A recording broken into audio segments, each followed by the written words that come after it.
में मेरी उम्र तक मैंने बहुत इलेक्शंस देखे हैं, ऐसा इलेक्शन कोई नहीं हुआ। थाने कभी इस तरीके से मुलव्वस नहीं हुए थे। एहलकार, सिपाही, कांस्टेबल्स फ़ोन कर रहे हैं, वो आप जलसा कर रहे हैं, जलसा ना करें, फिर आप नताइज के आप खुद जिम्मेदार होंगे।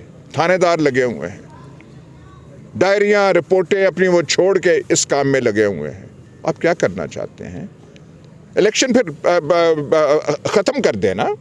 अगर हौसला नहीं है तो मजबूर हो के आपने इलेक्शन कराए हैं, हौसला रखें इलेक्शन के नताइज को फेस करने का। तो यार साहब, आपकी डीपीओ साहब से मुलाकात हुई थी इस सिलसिले में, तो उसका क्या रद्द-ए-अमल आया? क्या उन्होंने आपको? नहीं, मैंने उनको सिर्फ देखिए, ये सारे हालात से मजबूर हैं।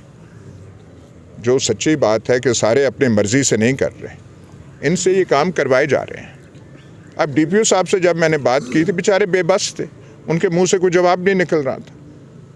और उस दिन भी क्योंकि मैंने कहा था जो आप कर रहे हैं ये बदमाशी के ज़िम्मे में आता है। अच्छा अयाज साहब, ये बताएं कि आपको अपनी प्रेस कॉन्फ्रेंस करने के लिए दूसरी बार डिस्ट्रिक्ट कोर्ट्स का ही इंतखाब करना पड़ रहा है, क्या इसके अलावा कोई और मौजूद जगह नहीं है?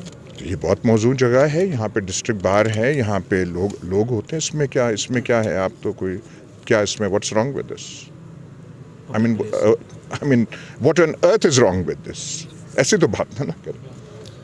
अभी जो हालात आप बता रहे हैं, इसमें से 8 फरवरी को आप फिर क्या देख रहे हैं कि 8 फरवरी को क्या होगा? पीटीआई नहीं, मैं तो इनकी बौखलाहट का वो कह रहा हूँ। मैं कह रहा हूँ बौखलाहट अपनी थोड़ी उस पर काबू पाएं। कल हम गए थे छप्पड़ बाजार में वो करने का, आपने वहाँ देखा था जमे कफीर कैसा था वहाँ पे? क्या लोगों का जज्बा था? उससे आप घबरा गए हैं, उससे आप डर गए हैं।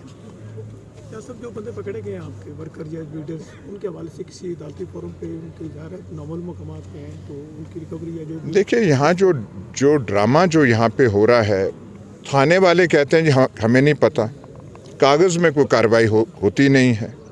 ठीक है, आप वो जाएं अदालत में या कहीं और के वहाँ पे कोई दर्ज हो, कोई पर्चा दर्ज हो, कोई रपट दर्ज हो, फिर तो आप कहें। थाने साफ इनकार कर देते हैं।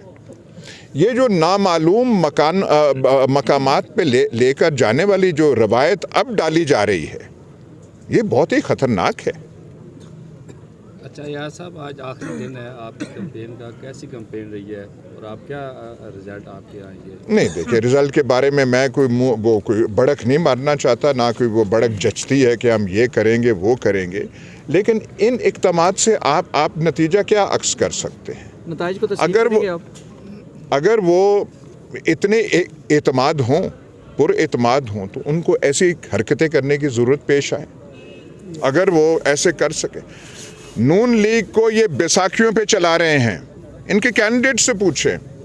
बाखुदा मैं कह रहा हूँ, मैं अगर नून लीग का कैंडिडेट होता, और मैं उनका कैंडिडेट रहा हूँ, मैं जीता भी हूँ, हारा भी हूँ, अगर ऐसे हथकंडे मेरी मदद के लिए होते तो मैं इलेक्टोरल फील्ड से दस्तबरदार हो जाता।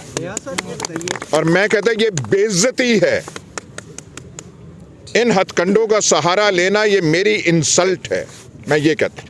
यार साहब, ये बताइए कि आप बतौर कैंडिडेट, इसके अलावा तजज़ियाकार के तौर पे क्या देखते हैं इस इलेक्शन के बाद? ये हम मुल्क का अच्छा हाल नहीं कर रहे। हम चाहते हैं मुल्क में अमन कायम हो, ये महाजराई की फ़ज़ा ख़त्म हो, ये जो तसादुम का एक कैफियत बना दी गई है ख़त्म हो।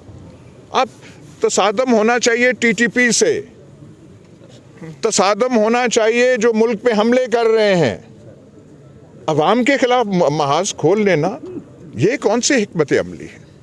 Thank you very much. भिखारी कलाम का जिक्र नहीं है, रात इन्होंने साढ़े डेरे ते भी दो आई एम सॉरी चौधरी कमर अब्बास, इनके वहाँ डेरे वगैरह पे जो इस हल्के से नहीं है, उनका दूसरा है, लेकिन सरगर्म रुकन है पीटीआई के मलिक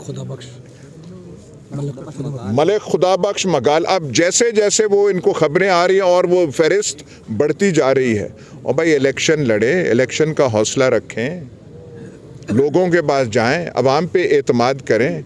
अवाम से आप खाइफ हैं, अवाम से डर है। सरकला से